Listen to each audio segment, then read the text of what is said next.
All right, it seems like we are live.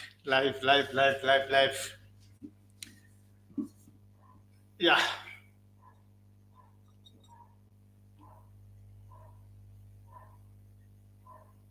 so we'll be waiting for viewers to come in. Uh,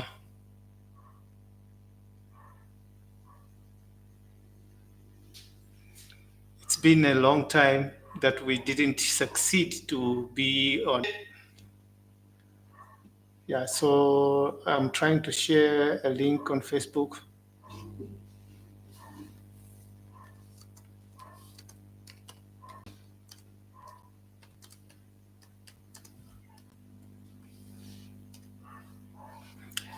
Yeah, so today I just want to discuss about the book that I'm busy with. A lot of people are watching it. Not many people, but there is a couple of people that are coming back every now and then watching. And hello, Tani, how are you? Yeah, you are one of the first viewers on the channel now.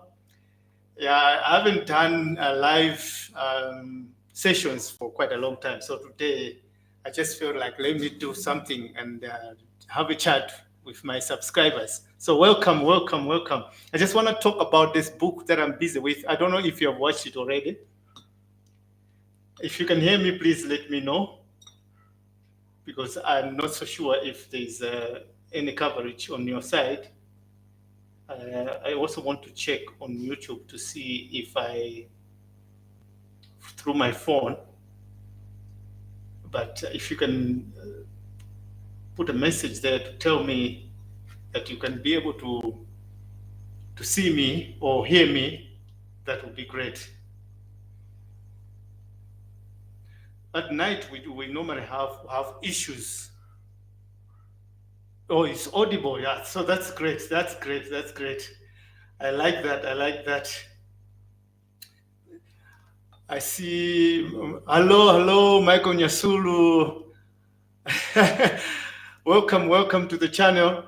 You know, I'm not used to these live sessions, so you will have to bear with me. Sometimes there's always some hiccups going on when I want to come live. I'm always having challenges and stuff. So yeah, thanks for liking. I enjoy you liking. Yeah, so if we can comment and let me know where you're watching from, whether you are from Malawi, watching me from Kenya, watching me from America, I just want to know. And also, if you are watching my book, the story of my life, please comment there and tell me what you think about the book. Are you enjoying it? Am I telling it in the right way that you would like to hear me telling that story? I'm trying to be as truthful as I can, and I believe because I'm being truthful with the story, and it's actually more and more exciting for you. Hey Ted, you will be when you do them more often. I'm in the UK. Yeah. If I do these practices, I am going to get better and better and better. Welcome from the UK. Watching from India, I really enjoyed your story. Oh, thank you very much, Tanya. All the way from India. This is a blessing for me, really. People are watching me from very far.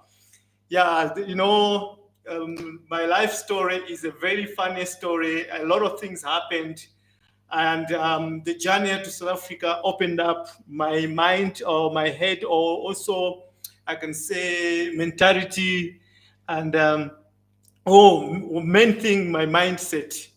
You know, I didn't know that I had the capabilities to do what I'm doing today until I traveled to go to South Africa. If I never traveled to go to South Africa, I don't think I would have ever been able to know, to discover the true me. DC, yeah, you are a regular subscriber. Welcome. Great to see you again. How is your metalworks going? Hey, it's very tough now. Business is very tough in Malawi. The economy is in tatters, so things are very tough. I'm able to survive. I do get business every now and then, but can you believe it? The whole team has left me. I'm left with only with Monica, the lady that was making the wheelbarrows, only one who's left. and she's working with a new guy. This guy is new, but the other guys have left. So yeah, it's a very big challenge for us to be able to run the business. And that's why now I'm thinking of working hard. If you people support me by watching my videos, sharing them, that would be great. I would like to now just maybe change the direction and go into the YouTube. But I'm not going to be completely out of the welding business, because when I'm traveling, if I say, for example, I come to Kenya, I want to share this welding experience that I have with the welders in that country. I want to teach them how to make the wheelbarrow. I want to teach them how to make the machine while I'm doing my content. So this is like another way of doing my content, by giving back to each country that I'm going to visit. I'm going to give back from the views that I'm going to get there. I also want to leave a mark or leave a footprint in each and every country that I'm going. So if you keep on watching my videos and share, I will be able to make this journey, and I'm sure you're going to enjoy what the project that I'm going to be doing. DC says, South Africa gave you exposure, which catapulted you to the success you are now. Yes, yes, South Africa. I need to give back to South Africa. So my first journey, when I am okay, when my wife comes from South Africa, we're going to travel to South Africa, but via Zambia. So in Zambia, we'll also be stopping in small towns, meet the welders there, share the skill of making the wheelbarrow, making the machines, because every place that I want to go, I want to try to leave a footprint. Yeah, I want to leave a lot of footprints in Africa. Then when I'm in South Africa, I want to visit all the provinces, giving back to that country for what they have done to me, sharing this knowledge that I have, the skills that I have of welding, teach people how to make wheelbarrows or make machines. My final destination is Kenya. In Kenya, I want to go to Nyambohanse and share this knowledge that I have there, because I want to give back to Ayamara because of the support. Part of the YouTube channel growing is because of Ayamara being here with me. It has helped me to gain some subscribers, and that I really appreciate. I would like to come to Nyambohanse and teach the people in the village. They say, give a man fish, you feed him for a day, but if you give a man fishing rod, you give him food for the rest of their life. That's what I want to be doing in Africa. And if I finish Kenya, if God blesses me, I might go to West Africa, countries like Gambia. Hopefully this time it's going to happen. All right. So the story of my life is meant to inspire, more especially the young people, because we're seeing a lot of young people, more especially Malawi, traveling to go to South Africa to look for greener pasture. And many of them, they have no idea of how to conduct themselves when they're in that country. So this video is going to help many of the young people who have aspirations to go and look for greener pasture in South Africa. But also, these videos of the story of my life are going to help South Africans themselves, to give them the confidence that they are so blessed to have the opportunity to live in that country, because that country has got plenty of opportunities. And if you have the right tools, you can succeed. You will see in my story how I succeeded most of the times when I was in South Africa. So that is why I am busy with the story of my life. And the other reason why I'm doing the story of my life is for my children, so that they can one day think and say, but our dad has done a lot of things and has been a role model in our country, so they can take the example also and become role models and leave a footprint on this Mother Earth. So yeah, if you have got any questions that you would like to ask me, feel free, so that I can actually be able to answer those questions. Yeah, and right now you are seeing me doing a lot of videos in Malawi showing the highway construction. This is just another strategy for me to grow the views on my channel. And also, I want to educate Malawians to be very passionate about their country. So yeah, we need that passion, because a country without passionate people or passionate citizens, a country can never progress. We need patriotism from the people. So if you are patriotic of your country, you help in contributing to the development of your country. Yeah, so thank you very much for coming to watch this live session. And I really appreciate. And some of you, maybe you got ideas on how to do a better live session. So you can be able to share with me some skills on how to do this. Because I see that the live sessions also help to for me as a content creator to have one-on-one with you guys, because in this could be an opportunity for you to share some ideas on why how you think I can present the content to you. Right. Today I did a very interesting video. Some of you might not be able to understand what the video was about. The video was in Chichewa. I'm teaching people how to drive on the roads of Malawi, because I've noticed that there are many people that have got little knowledge on how to conduct themselves when they're on the highway. And a lot of people have loved this video. So you will see many of these types of videos that I'll be sharing. It's part of me contributing to the civic education of the people, to teach them on how to conduct themselves when they are on the highways. Right. Yeah. So please tell me where you're watching from, so that I can know which part of the world. I know that Tani is from India. Tell me what's happening in India. What's going on there? What do you do in India? I have London Lady. Is it London Lady UK? Yes, London Lady. Welcome to the channel. Welcome, welcome.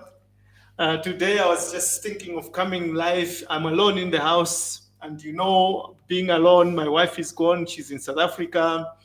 They're doing good there in South Africa. And by the way, Tamara has already started a job.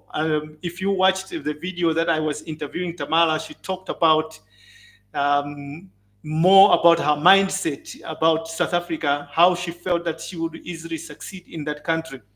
She just arrived in South Africa, and a week later, she got herself a job.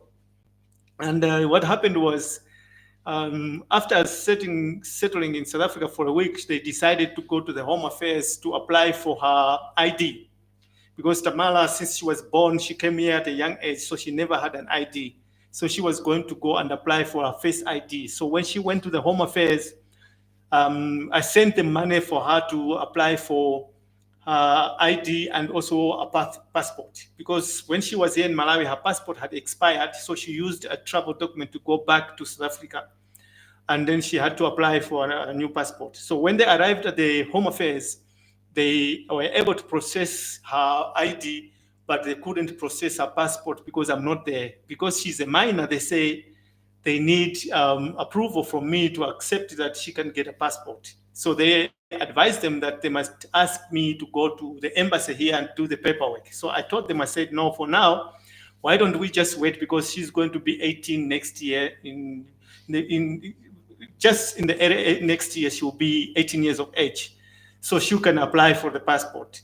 So the money that was put there for her to get the passport, she asked her mom if she can buy herself a set of nails, because she's able to do nails. So she wants to be doing nails to the other girls there so that she can make money. So they went in this shop to buy this set for her. And then she asked her mom, she said, I want to ask the owner of the shop if they've got a job. So she looked for the owner of the shop. It was a Chinese lady. And she asked this Chinese lady for a job. And this lady just looked her up and down and said, are you looking for a job? She said, yes. She said, leave your number, I'll call you back. And the next day they called her to go and start. So now Tamara is working. So can you imagine, Tamara just arrived in South Africa. 7 days later, she is employed already. And she was speaking to me yesterday. She told me that she's very, very tired because these Chinese people in the shop, they don't want them to sit down. So she has to stand up the whole day without sitting down. So she's very tired. So I said to her, you know, for me, I am happy that you're going through this, because I want you to experience what will happen to you if you don't really empower yourself with education, and also if you don't pursue your dream for acting. Because you must understand, if you pursue your dream for acting and you do very well, you will never have to do this kind of work in your life. But I would like you to go through this experience so that you can learn how tough life is. She said, indeed, that life is very, very tough. So I'm happy that she's getting a life lesson. Tanya said, recently I watched a documentary on National Geographic about crimes in South Africa. It freaks me out. Oh yes, there's a lot of crime there. I think the government there needs to put their foot on the ground and really combat crime.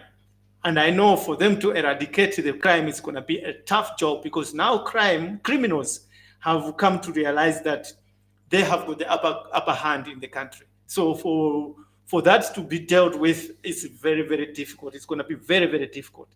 There is my wife told me that in South Africa there is now these people that are called makuzas. Makuzas are people that are now taking over everything. So if you are doing a business, for example, if you have got a shop, they come to your shop and they demand that you pay them. They call it security money or protection money. So they tell you, we own a security company, so we want to protect your company. So you have to your shop. So you have to pay us money. So these people, they come every month to correct the money.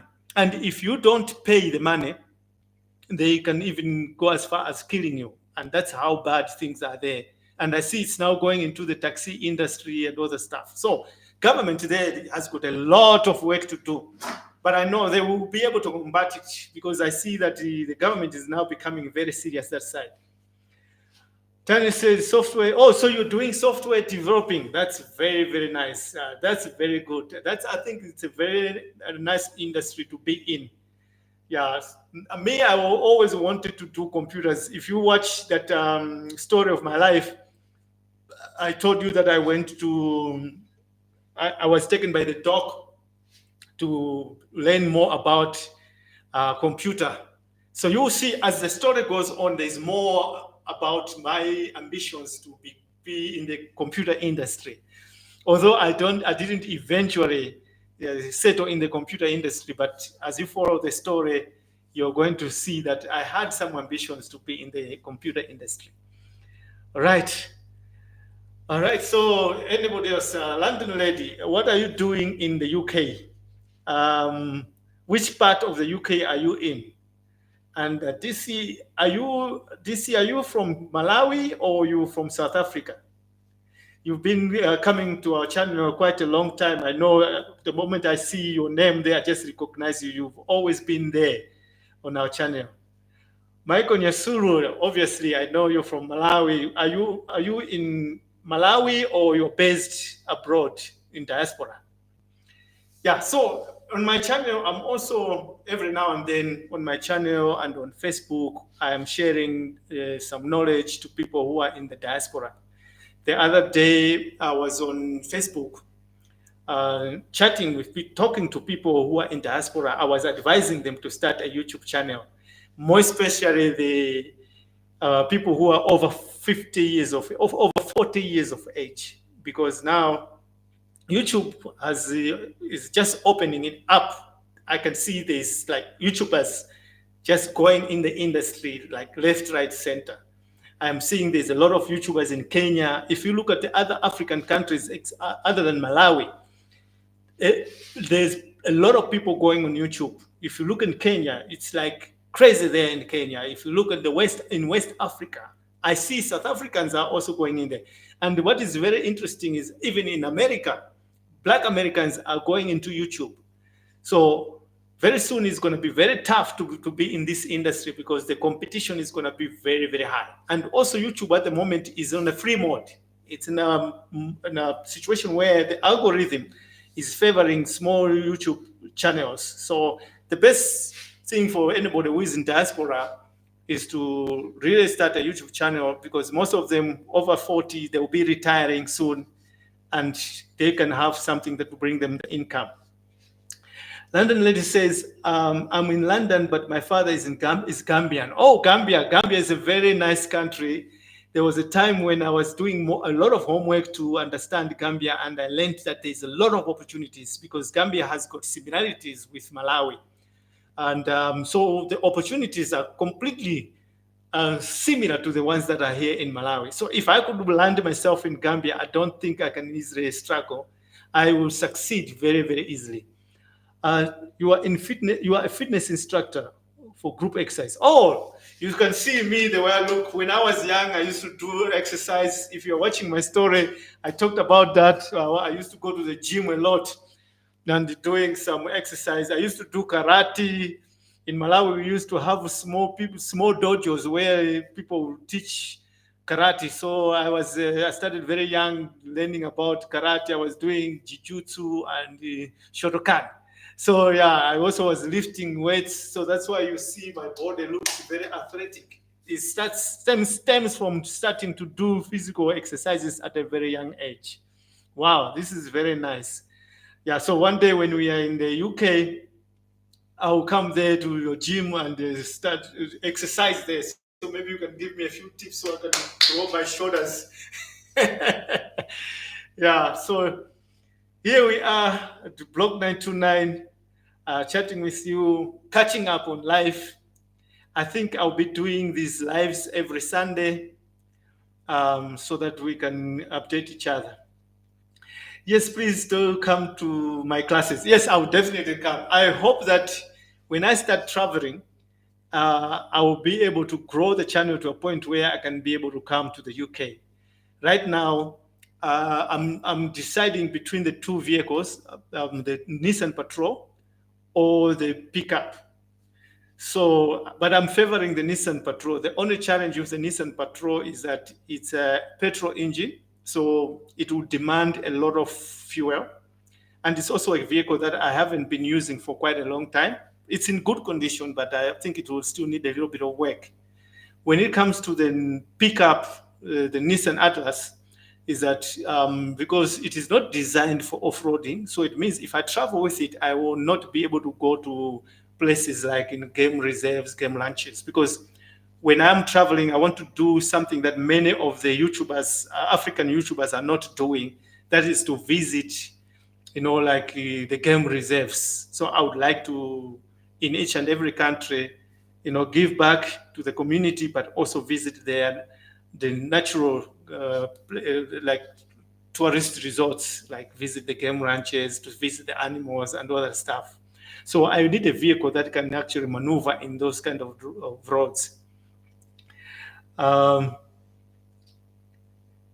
how is business environment in Malawi now? Our business environment is very, very tough in Malawi. I mustn't lie to you. It is very, very tough. We are having a lot of challenges. Malawi doesn't have enough forex. And because it doesn't have enough forex, we are having issues with fuel. So last month we had the whole full month without fuel. In fact, it's like this month, fuel just started appearing like last week. There was no fuel. My vehicle, I wasn't driving my vehicle for some time because I had just to park the car because people were sleeping at the filling stations waiting for fuel. So you can just imagine. So yeah, it's very tough right now. It's not the right time for somebody to start a business because really you are going to face a lot of challenges. But after this period goes, I'm sure things will get better.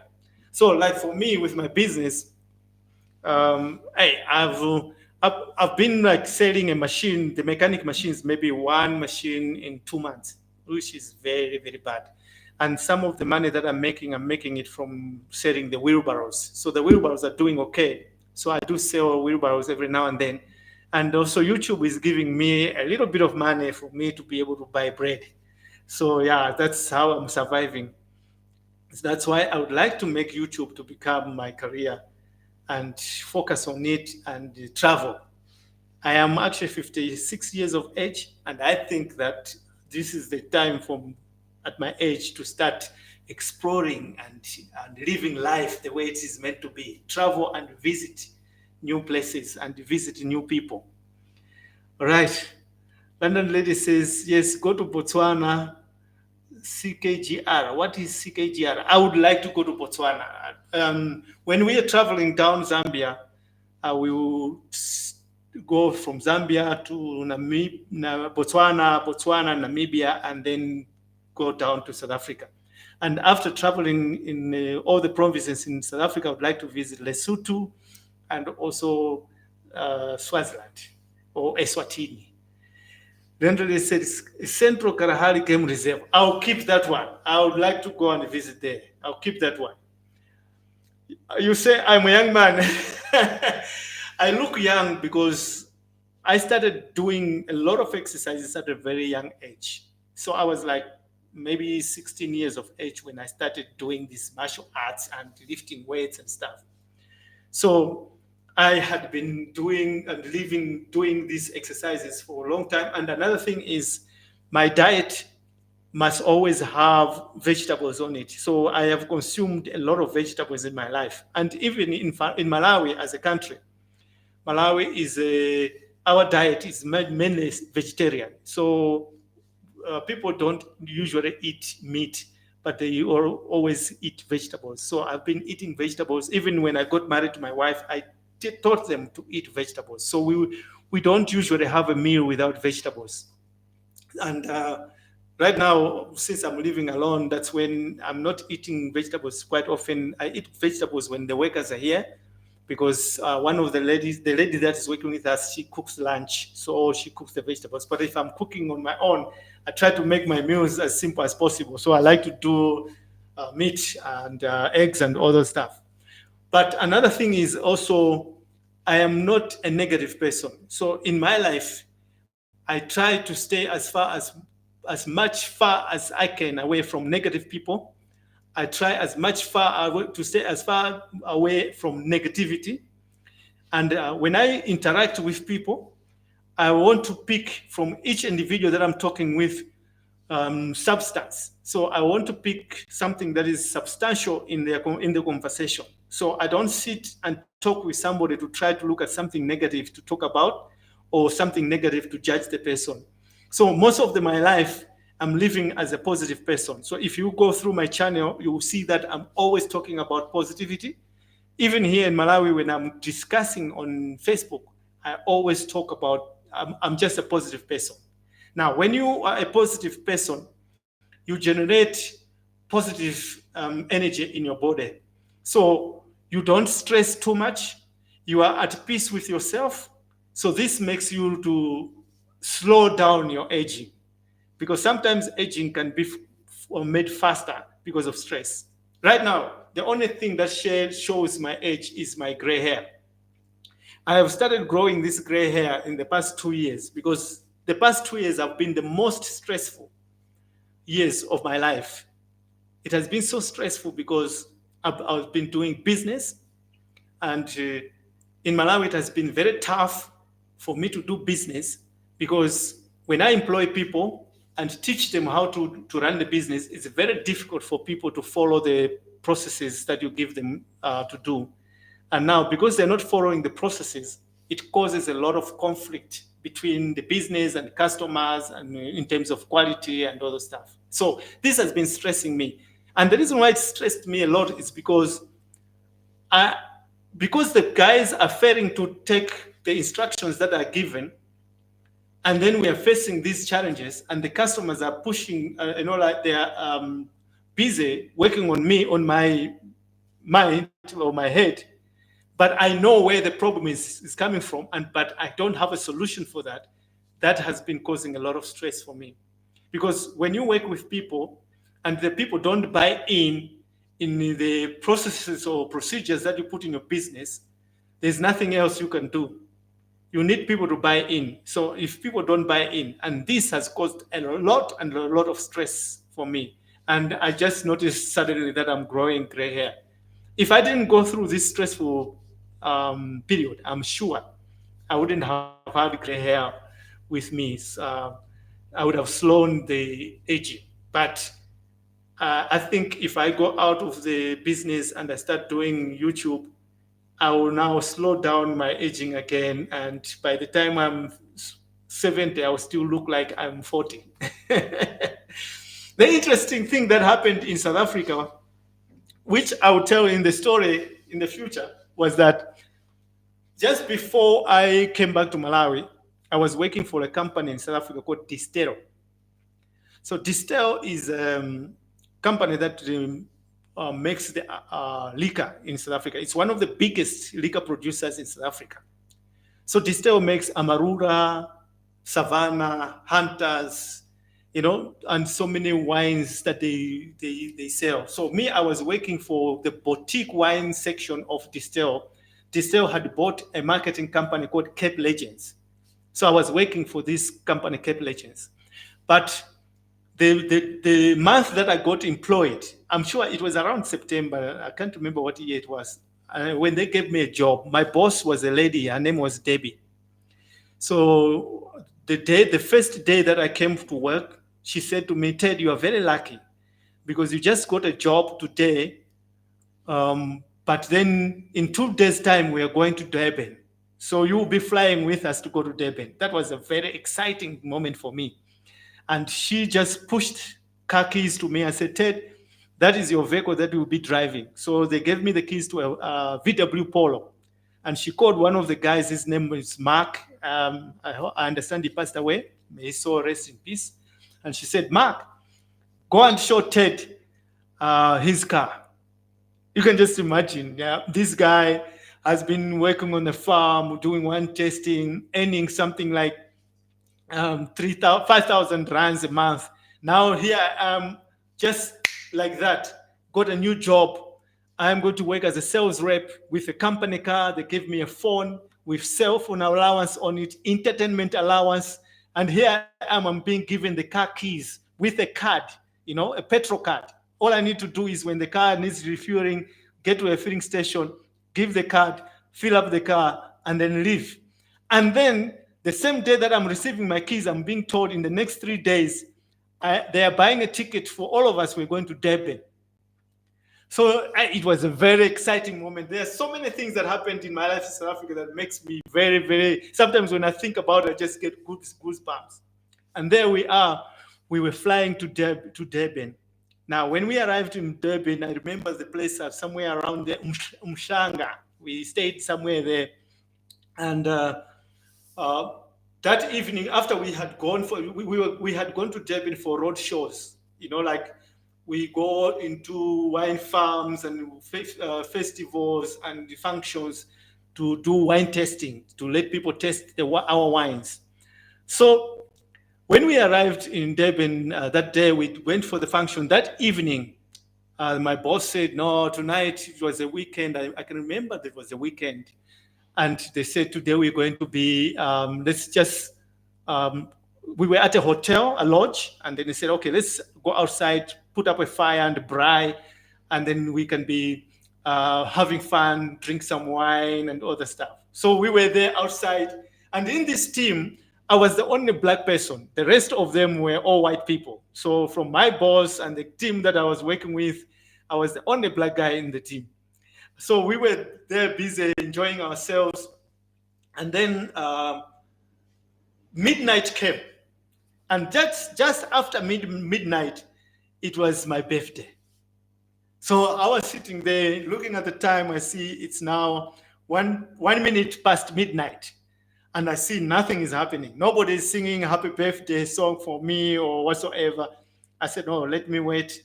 And I see 15 minutes passed, 1 hour passed. And now I'm seeing everybody's tired and they're almost about to go to sleep. Then I said to my boss, I said, Debbie, you guys, I don't know. I don't understand how you think, you guys. I'm a new guy. I just came here and today is my birthday. You don't even wish me happy birthday. And everybody was jumping. It's your birthday. Happy birthday, Ted. And they came to hug me and whatever and stuff. And then my boss said, Ted, how old are you? I said, today I just turned 40. She said, what? I said, today I just turned 40. She said, are you telling me that I have just given a job to somebody who's about to retire? I said, yes, of course. She said, no, I thought that you were like maybe around 30 years of age. So at the age of 40, I was already looking like I'm 30 years of age. So she said, wow, you just cheated the system here. I didn't know that I was employing an odd god here, somebody who's going to be retiring very soon. Everybody was laughing, but they said, anyway, happy birthday, Ted, and stuff. So I remember those moments when I worked in South Africa, and it was nice. There's no moment in South Africa that I can say I regret being there. DC says, where's your family? Oh, my family, they have gone back to South Africa. As you know, my wife is South African, and she and my children, they were all born in South Africa. So because I wanted to give my children, like a better life, and in terms of to be able to raise my children properly. I knew that the best was to bring my children back to Malawi, because here in Malawi, then it will mean that I'll have the ability to raise the children the way I wanted to raise them. And another thing also is that by bringing them to Malawi, it was going to help to shape their mindset. Because if you look at it, most of the if a person who's a foreigner goes to South Africa, they excel very quickly because they see the opportunities that the people inside the country cannot see. So even when I was in South Africa, I could see a lot of opportunities for job, business, and also whatsoever. And I used to tell my friends, South African friends, I said, you know that in your country there's a lot of opportunities. And one day, if I get myself an ID, I'm going to be a manager in one of the companies in town. I remember one of my friends, his name was Isaac. He laughed and he said, Ted, I was born here in South Africa and I've never been a manager. You are waiting for your ID. Once you get your ID, you say you're going to be a manager. I promise you, when you become a manager, I'll also become a manager. And you know what? When I got my ID, the second job that I got, I became a manager. I became a shift manager working in the casino in Kimberley. And everybody in South Africa, they were very shocked to see how quickly I could just get a job and become a shift manager, and how I was raised when I started a job at the bottom and I was rising so quickly. It's because having this kind of mindset from outside, it was very easy for me to see the opportunities that were there. I could see the paths that I can choose to go to raise up to the next level. While the people inside there, they were always thinking about the apartheid was always in their mind. So, when they want to make a decision, they were always making their decision based on the programming that they had about apartheid. Meaning, like to say, like for me, there was a time when I lost a job and I had quit a job and to start a business, and the business failed. So I wanted to go back and get myself into employment. When I looked at it, I said, how can I go back and get employment and move faster in South Africa? Then I said to myself, okay, let me go and work on a farm and learn how to do wine tasting. Because when you go to the farms, at that time, a lot of black people, more especially black South Africans, didn't want to go and work in a farm because they felt like a farm is owned by a Boer and I can't work for a white person and the Boers are bad and stuff like that. But this was a time when government was saying, we want to push this initiative of black empowerment. We want each and every company to have black people in all the layers of management. Now here we are, everybody wanted to work for Nedbank, Standard Bank, whether work for the post office, but the black people didn't want to go and work in the farms. So me, I said, let me go to the farm. I worked at Bosch and I was a wine tasting assistant.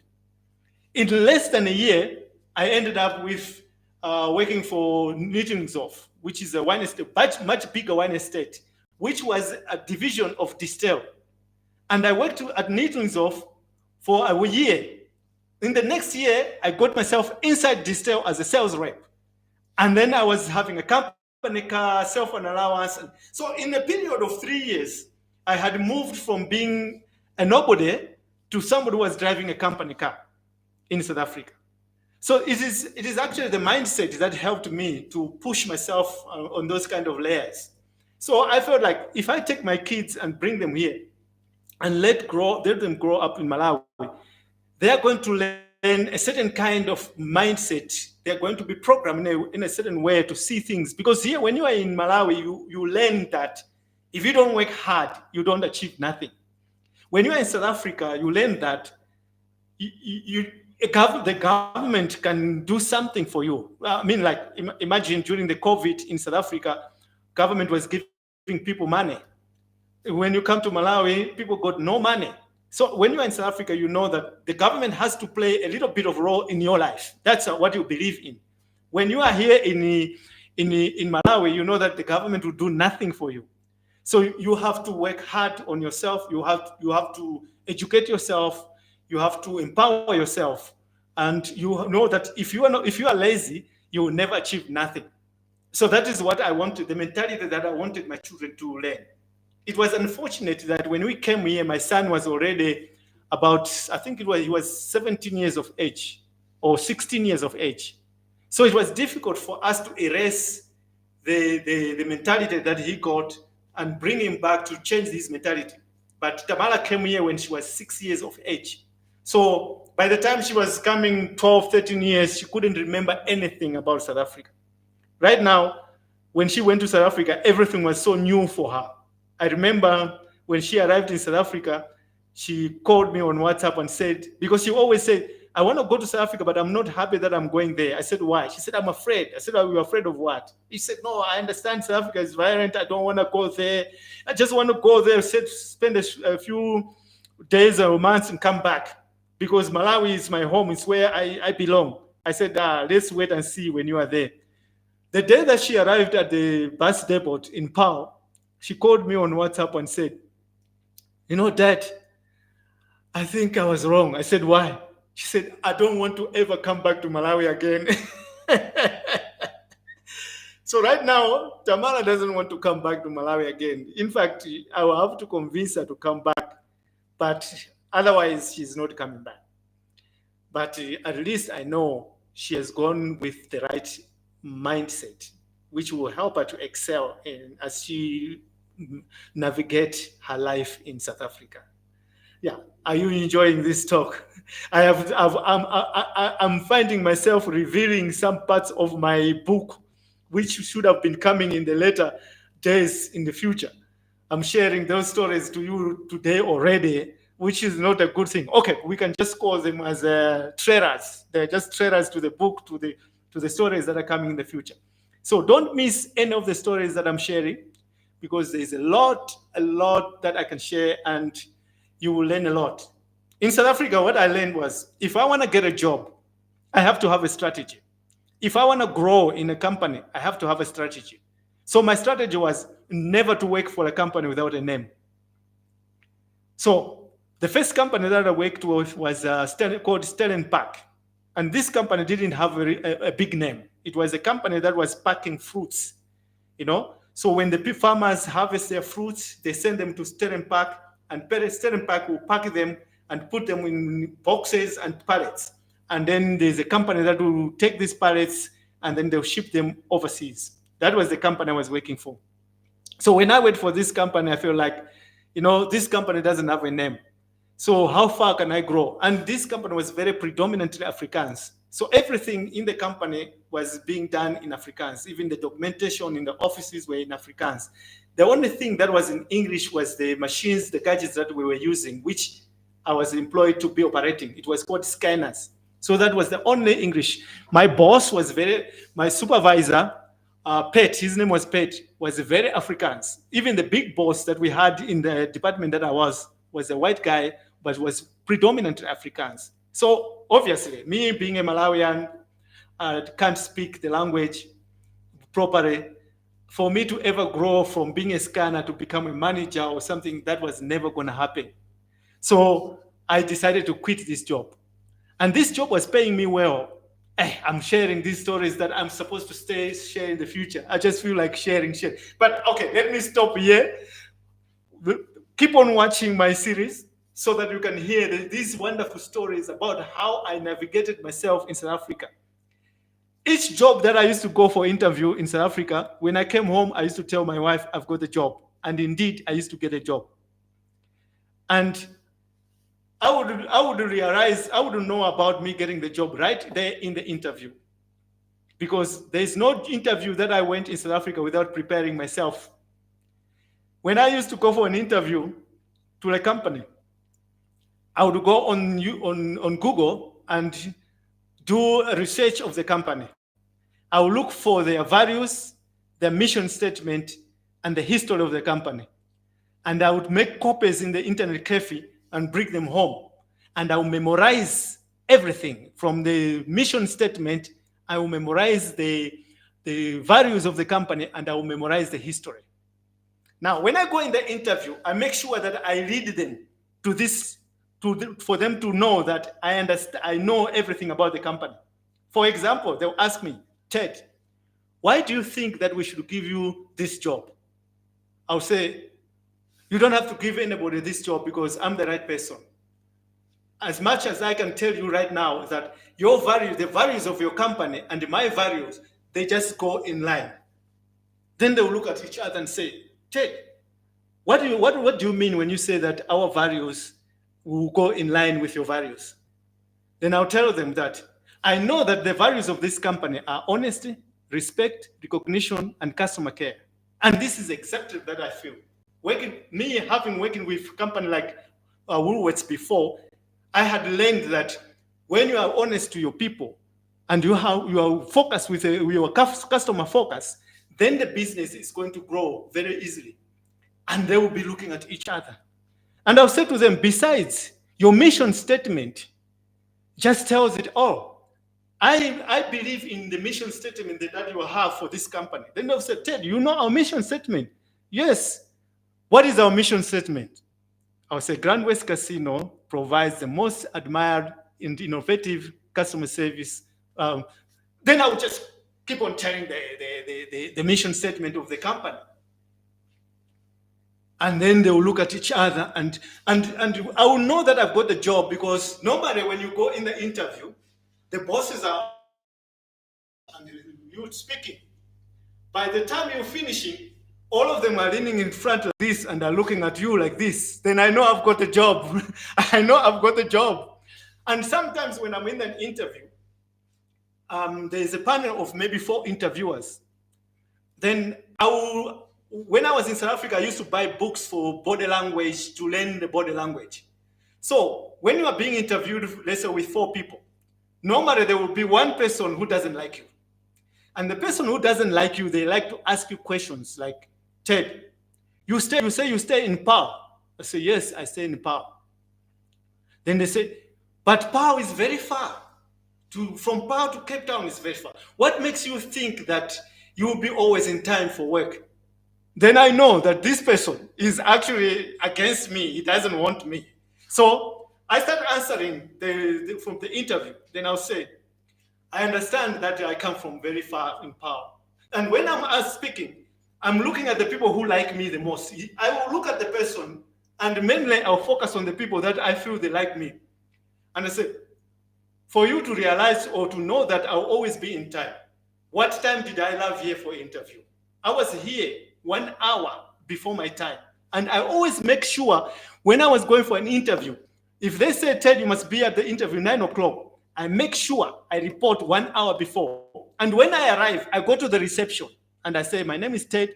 I came here for the interview. And then the lady will look and say, oh, Mr. Pulepeta, yes, but you are so early. I say, better early than never. So for me to get a job in South Africa was like child's play. You know, like if I just apply. I used to tell my wife that when you apply for a job and the company calls you for an interview, you already got the job. Because if the company didn't feel that you are the right candidate, they wouldn't have interviewed you. So if they are calling me for an interview, I know I've got the job already. So I know that they might be interviewing 5 people, but for me to get the job, I have to be the best, better than those people. That's why I used to do my homework very well. So that when I go there, more especially I used to enjoy when they call me for interview to be the first one to be at the interview. Because if I'm the first one to be at the interview and I'm able to tell them the mission statement, the values, and I've already defended myself that I was 1 hour early, the next person who's coming in the interview, they will ask him a question. So you say your name is what? Ngubeni. Okay, Mr. Ngubeni, what do you know about our company? But you know what, boss? I don't know much about the company, but I know that I can do the job. They just know. That guy, that Malawian guy, is the right guy that we're going to get now. So when I'm leaving the interview, I find that, there was a boss that's sitting like this. He's now leaning in front like this. So everybody is now leaning forward like this. Like they are so interested to hear this Malawian speaking. The guy who's speaking so eloquently and very well knowledgeable. And by the time they say, Mr. Kwerebeda, thank you very much for coming for the interview. And sometimes, you know what? Then one of them will say, Mr. Kwerebeda, let me escort you outside. And then they'll stand and let you walk outside. You know you got the job. You just know you've got a job. I come home, I just hug my wife and say, I've got the job. She said, how do you know? I say, I know I've got a job. 2, 3 days later, you hear the phone coming. Mr. Kwerevera, can you come? You're starting on Monday. So yeah, if there are young people that are going to watch this, they must learn how to get a job in South Africa. So yeah, if you watch my story, I've got a lot of stories of stuff that happened to me in South Africa that are very, very amazing. Yeah, everybody is quite there. Please tell me if you're still there and you can hear me. Maybe I'm just speaking like a ghost. What do you think about my life story? Yeah. Okay. I just want to go to verify that I'm live because I'm seeing everything is so dead there. It's so quiet. So I might be speaking, but speaking to myself. And just imagine speaking all this time and speaking to myself. Oh, uh, Charles says that's beautiful, Ziribwino. Oh, that's good. That's good. So, guys, please do me a favor. Watch the story of my life. Watch it from the beginning. I don't want you to ever miss anything because as it is going, it's going to get better. You have already noticed that it's getting better. That the uh, the past episodes, even the lighting is actually much better. You know, I've improvised my own lighting. Can you believe it? I want to show you the lighting that I've done. I don't know if I'm going to be able to show you, but let me show you.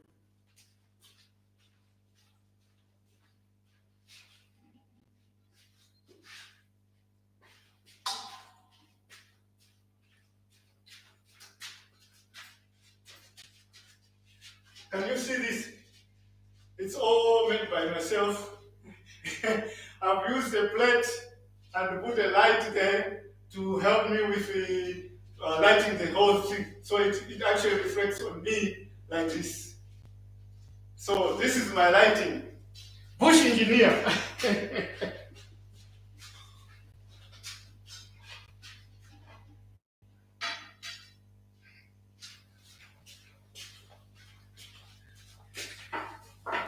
Yeah, somebody was watching my